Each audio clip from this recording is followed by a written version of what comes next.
I literally just left my chiropractor, and I just had a moment like when I just realized I know this, but sometimes just when you hear it or when you say it, right, it just adds that extra confirmation. And I came to the chiropractor because, I knew I'd flown a lot going to Paris, coming back, and my right nerve in my leg or something was kind of hurting. So I know I had like a little pinched nerve from all that flying, I'm sure. So I had to tell them, yeah, I've been traveling. I went to Paris. I'm back. And as I was checking out, she was like, do you want to, schedule something else for next week? And I was like, no, I can't. I won't be in town. I'm going to New York Monday morning from New York to LA. So I won't be in town any next week. Maybe the next week. And I was like, I'm blessed. I'm so blessed doing. What happens when the perfect father image starts to crackhand? The truth comes out. Not from the media, not from the courts, but from his own children.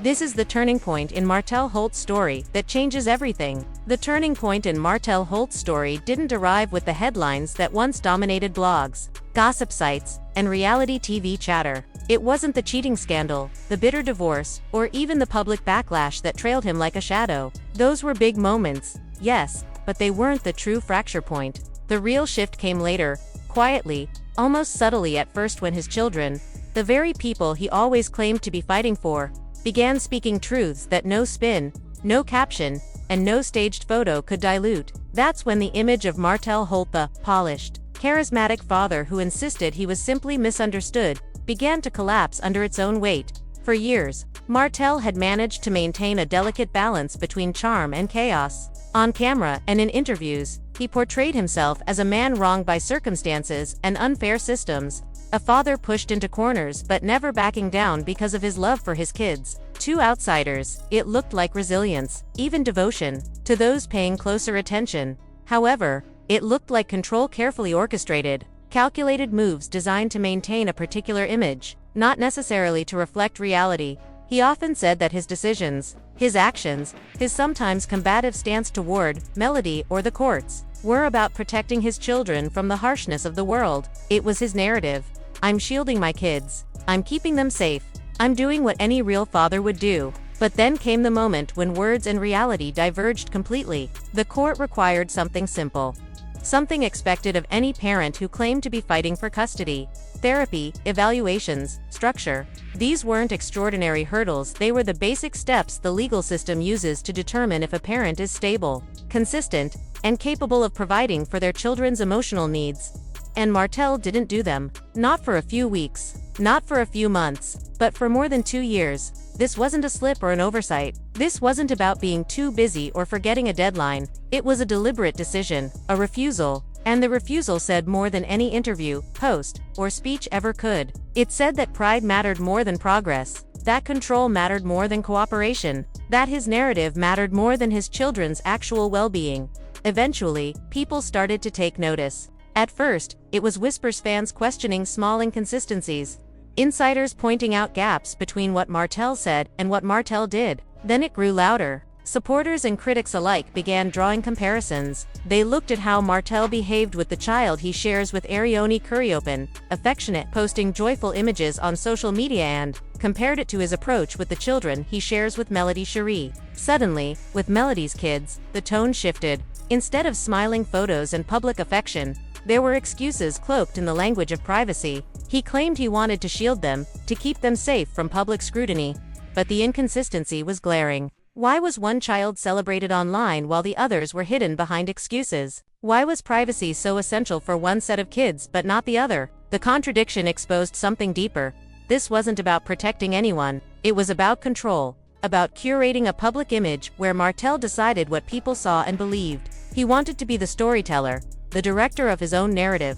But the problem with stories is that the truth has a way of leaking through the cracks. That truth became harder to ignore when the children themselves began voicing their feelings, not in public interviews or social media rants, but in the quiet, intimate ways kids reveal pain. They asked questions. They made comments to people close to the situation. They showed signs of confusion, hurt, even anger. And those closest to the family could see the toll. Kids are intuitive. They see who's present when the cameras aren't rolling. They remember who shows up at school pickups, who helps with homework, Who sits beside them when they're scared at night? No amount of Instagram captions can compete with the day-to-day reality of parenting. Martell had built his reputation on the idea that he was the father who never gave up, the man who would fight tooth and nail for his kids, no matter what. But what does that really mean if you refuse to take the very steps that could prove your stability in court? How can you claim to be the tireless advocate for your children when you ignore the requirements designed to keep them safe and supported? The more people looked at the pattern, the clearer it became. This wasn't about family. It was about power. And power, unlike love, is fragile. It cracks under pressure. It can be lost in a single courtroom ruling. Observers started to notice the broader ripple effects. Martell's refusal to comply with court orders wasn't just about missed therapy sessions. It was part of a larger pattern of defiance. A refusal to bend, even when bending could mean healing relationships. That pride wasn't just hurting his legal standing. It was eroding the very foundation of trust between him and his children. Meanwhile, Melody was charting a different course. Where Martell resisted, Melody complied. Where Martell deflected, Melody adapted. She followed the court's instructions, showing consistency not just in the courtroom but in her life. She built structure, stability, and opportunity not only for herself but for her children. The contrast grew starker with each passing month. Fans saw it too. They watched as Melody steadily grew her brand, launched her music, and expanded her business ventures, all while raising 4 children and navigating the storm of ongoing legal battles. Her story resonated because it wasn't about perfection, it was about resilience. People connected with the way she chose peace over chaos, discipline over distraction, progress over power games, and in contrast, Martell's public persona began to unravel. What once came across as confidence started to look like desperation. What once felt like charm began to feel like manipulation. The carefully controlled narrative was no longer convincing, because the lived reality kept breaking through. It's one thing to tell the world you're a good father, it's another to prove it when no one is watching. And over time, the truth became undeniable. Martell's actions didn't align with his words. His pride and need for control had left him standing in a spotlight he could no longer manage. While his children, the very people at the center of this story, were left waiting for consistency that never came. In the end, the turning point wasn't in the headlines, the scandals, or even the court battles. It was in the quiet truth told by children who could no longer be silenced by spin. That truth stripped away the last layer of illusion, revealing a man more committed to the image of fatherhood than the responsibility of it. And once people saw that difference clearly, no amount of charm could ever cover it again. Here. Wherever my kids so I'm popping up. Don't pop up. This is my time with the kids. No, I'm just like saying, our whatever. time. Listen, okay, we ain't got to fuss in front of the kids. Yeah, I don't want to fuss. I said our time. Hey kids, so you guys going for a month? This was the moment when the cracks in Martell Holt's image could no longer be ignored. For years, he had carefully managed his reputation, presenting himself as a man misunderstood, as a father locked in a fight for his children against a system that didn't see his heart. But the reality that surfaced wasn't in headlines or blogs. It was in a simple, striking contrast. With Arion's child, Martell was the picture of doting fatherhood. He posted photos filled with smiles, laughter, and moments designed to show tenderness and connection. It was the version of himself he wanted the world to applaud, a man who could still be admired, still celebrated, still called a good dad. Yet, when it came to Melody's children, that openness disappeared. Suddenly, privacy was the excuse. Suddenly, the same father who couldn't wait to show one child to the world insisted that shielding the others was an act of protection. The inconsistency was obvious, and the public caught on quickly. People saw it not as care but as control, not as safety, but as spin. And once the spell was broken, the illusion became harder to sustain. The protective father image began to look more like a strategy to maintain power over how the story was told. While Martell was busy crafting narratives, Melody was busy living reality. She didn't rely on captions or camera angles. She followed the court's instructions, step by step. She showed up where it mattered, completed every requirement, and kept her focus on providing structure for her kids. That steadiness became her strength. Even as Martell hurled shade through cryptic posts, slipped jabs into interviews, or alternated between quoting scripture and slinging bitterness, Melody stayed grounded. She chose consistency where Martell chose chaos. The difference grew louder with time. Martell wanted to be seen as the father who never gave up, the one who would keep fighting no matter how hard things became. It's an image that plays well on television and social media, man fighting against the odds, misunderstood but relentless. But how believable is that claim when the same man refuses to follow the court orders designed to reunite him with his children? How convincing is it to call yourself a warrior for your family while ignoring the very laws meant to ensure their safety? The deeper truth wasn't found in Martell's posts or Melody's silence, it surfaced in the children themselves. As they grew older, their clarity sharpened. Children, after all, are far more perceptive than adults often give them credit for. They don't need filters or hashtags to tell them who is really there. They feel it in the rhythms of their everyday lives. They remember who picks them up from school and listens to their stories on the ride home. They know who shows up at games, who remembers birthdays without a camera around, who tucks them into bed at night when the lights go out.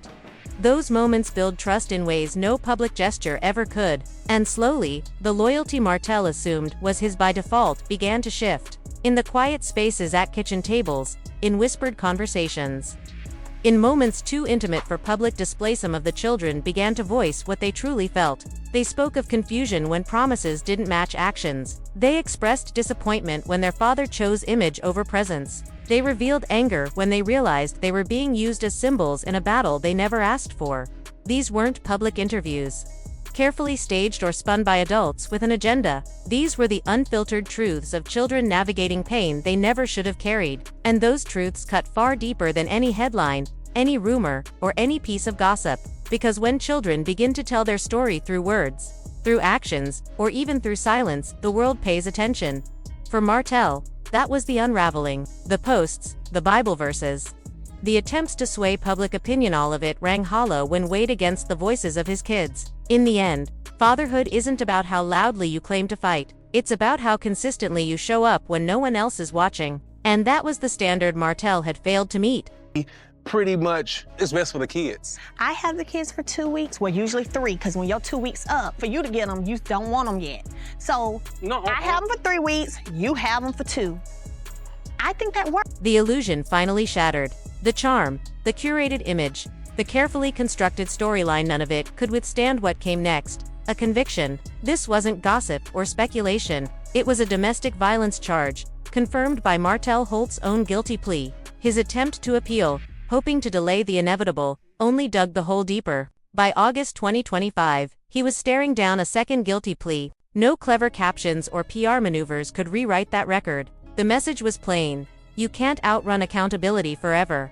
And now, with a custody trial looming in October, the pressure has never been heavier. This fight isn't simply about parenting, it's about the collision of image versus reality. Martell seemed to believe that appearances could substitute for action, that charisma could stand in for consistency. But the truth, as always, has a way of cutting through. Judges don't just listen to courtroom speeches, they track patterns. And Martell's track record tells its own story. 2 prior harassment convictions, years of ignored court orders, endless appeals designed more to stall than to solve. It didn't look like a father trying to heal. It looked like a man clinging to power, using the courts not as a path to resolution but as weapons to keep Melody tethered to him. The costs, financial and emotionally, have piled high: fines, legal fees, child support, and losses from appeals. The self-styled entrepreneur, once presenting himself as a mogul and TV star, now appears less like a businessman and more like a man watching his empire collapse tide by tide. Meanwhile, Melody charted a different course. She poured energy into her brand, her music, her businesses, and most importantly, her children.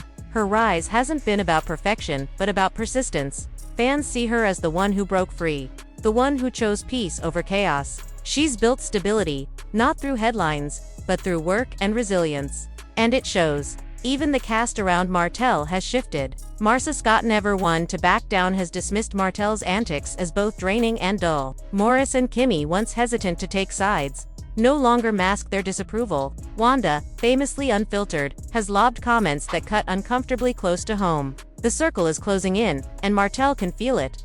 But the bigger question lingers in the background, whispered but rarely spoken outright. Is this only about pride and control?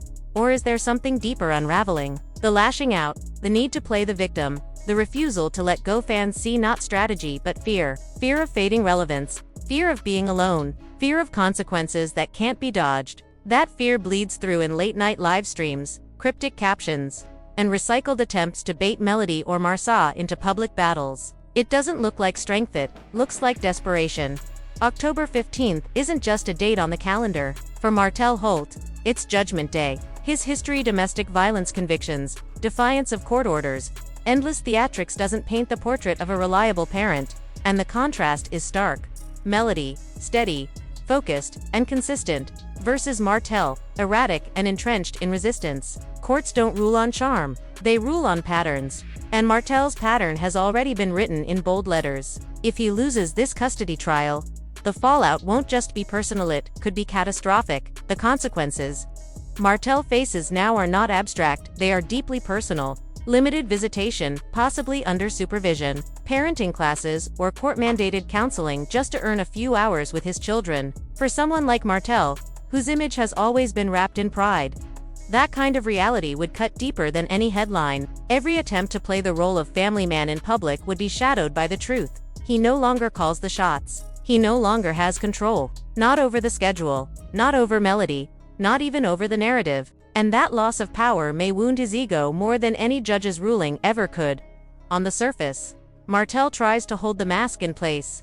Gym selfies, vague captions about self-improvement, occasional gestures toward peace. But behind those posts is a man who has been unraveling for years. The circle that once protected him, business partners, castmates, loyal fans, is shrinking. People who once defended him now avoid association, because the drama he carries always spills over into destruction. What Martell hasn't yet realized is that the spiral won't stop until he does, and perhaps the greatest tragedy is that it didn't have to end this way. If he had followed the court's orders, shown genuine accountability, and chosen growth over deflection, there might have been a path to healing, a chance at shared custody, even the possibility of rebuilding respect. But Martell didn't want restoration, he wanted control, and when power matters more than peace, loss becomes inevitable.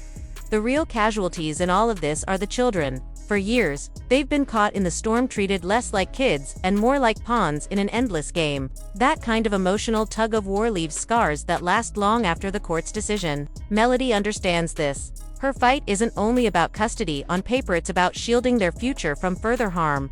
Martell, meanwhile, faces a different battle, the one within himself. Even if the court strips away visitation rights, even if the public turns its back, he will still have to live with the reality of what he's become. That is a punishment no ruling can soften, because when the noise fades, when the cameras are off and the audience no longer cares, Martell will be left with a truth far heavier than legal fees or lost opportunities. Pride cost him his family. October 15th may deliver the official verdict, but in truth, the test began long ago, and unless Martell confronts what lies at the root of his choices, the outcome isn't in the judge's hands, or Melody's. It's already sealed by Martell himself.